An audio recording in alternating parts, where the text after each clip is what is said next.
এক্সেলের ভিতর থেকে যে কোনো ডাটা এক্সপোর্ট করা বা এক্সেলে কোনো ডাটা আপনি যদি নিয়ে আসতে চান, সেটা কিভাবে করবেন দেখেন। এখানে হোম ট্যাবের ভিতরে, সরি, ব্যাকস্টেজ ভিউতে যে আমি প্রথমে একটা এখান থেকে একটা নতুন ফাইল নিচ্ছি। ফাইল নেওয়ার পরে এখানে আমি ডাটা যদি ইম্পোর্ট করতে চাই, ডাটা সেকশনে এই ট্যাবের ভিতরে যে গেট এক্সটার্নাল ডাটা গ্রুপের ভিতরে ফ্রম টেক্সট, এটার ভিতরে গেলে এখানে এই দুটো ফাইল আমি এক্সারসাইজ ফাইলের ভিতরে রেখেছি। এই দুটো থেকে আপনি ইম্পোর্ট করতে পারবেন। প্রথমে ইম্পোর্টটা দেখাচ্ছি।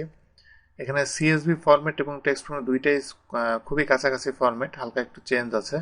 সিএসভি ফরম্যাট যেটা, এটা আমি যদি ইম্পোর্ট দিই, এটা ইম্পোর্ট দিলে আমার অ্যাকচুয়ালি আমি দুইভাবে আমি এটাকে আমি ইম্পোর্ট করতে পারবো।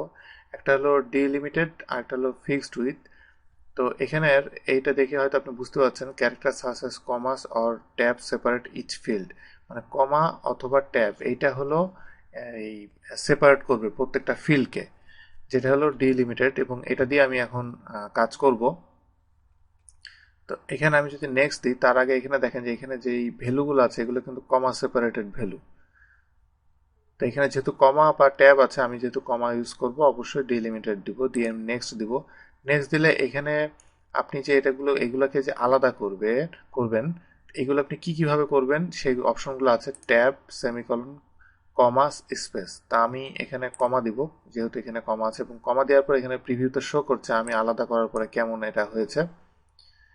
এটাতে যদি আমি স্যাটিসফাইড থাকি, এরপর আমি নেক্সটে যাব। নেক্সটে গেলে এখানে কলাম এবং রো এখানে একটা ফরম্যাটটা দেখাচ্ছে। দেখানোর পরে এরপর আমি যদি ফিনিশ দিই, দেওয়ার পরে এখানে আসলে দেখাচ্ছে যে এক্সিস্টিং ওয়ার্কশিটে আমি কোন জায়গায় ডাটাটা আমি ইম্পোর্ট করতে চাই, এখানে অলরেডি এটা সিলেক্ট হয়ে আছে। এবার আমি যদি ওকে দিই, তাহলে দেখেন যে আমি যে ডাটাটা ইম্পোর্ট করতে চেয়েছিলাম সেই ডাটাটা এখান থেকে ইম্পোর্ট হয়ে গিয়েছে। তো এভাবে আপনি সিএসভি ফরম্যাট থেকে আপনি ডাটা চাইলে ইম্পোর্ট করতে পারবেন। এরপরে নেক্সট দেখেন যে টেক্সট ফাইল থেকে আপনি কিভাবে ডাটা ইম্পোর্ট করতে পারবেন। টেক্সট ফাইলটা নিলাম। টেক্সট ফাইল নেওয়ার পরে এখানে ওই একইভাবে, কিন্তু এই ক্ষেত্রে এবার আমি ট্যাবটা নিব, কারণ এখানে কিন্তু কোনো কমা নাই। এখানে একটু দেখেন যে কোনো কমা নাই এখানে। তো এখানে যেহেতু কমা নাই, আমি নেক্সট দিলাম। দিয়ে এখানে যে ট্যাব আছে, ট্যাবটা উঠিয়ে আমি যদি কমা দিই, সে এখানে কিছু খুঁজে পাবে না, কারণ এটার ভিতরে কোনো কমা নাই। এখন এটার ভিতরে স্পেস আছে, স্পেস দিলে দেখুন কি ফরম্যাটে আসছে, যায় যে ফরম্যাটটা আমি চাচ্ছি না। এখানে ট্যাব ফরম্যাটে দিলে আমি যেভাবে চাচ্ছি সেভাবে আসবে। দিয়ে নেক্সট দিলে আমার নেক্সট, হ্যাঁ সরি, এবার দিব ফিনিশ। দেওয়ার পরে আমি সেল সিলেক্ট করে ওকে দিব। দেওয়ার পরে দেখেন যে এভাবে আমার ডাটাটা ইম্পোর্ট হয়ে গেছে। তো এইভাবে আপনি ট্যাব বা কমা এই দুটোর মাধ্যমে আপনি ইম্পোর্ট দিতে পারবেন। আরও কিছু অপশন আছে, ওইগুলো আপনি অবশ্যই একটু ট্রাই করে দেখবেন আপনার বোঝার সুবিধার্থে।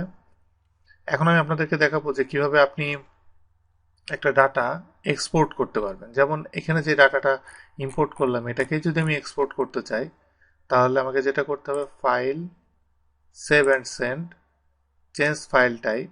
এইখানে যে আপনি টেক্সট ফরম্যাটে বা সিএসভি ফরম্যাটে যেটাতে খুশি সেটাতে আপনি নিয়ে, বা আরও কিছু ফরম্যাট আছে, এখানে একটা ফরম্যাট আছে ডট পিআরএন, বা এখানে আরও অনেক কয়েকটা ধরনের ফরম্যাট আছে।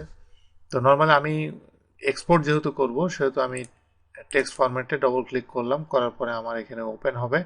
এখান থেকে আপনি একটা নাম দিয়ে এটা সেভ হয়ে যাবে। তো এভাবে আপনি ইম্পোর্ট এক্সপোর্টের কাজটা এভাবে খুব সহজে করতে পারবেন।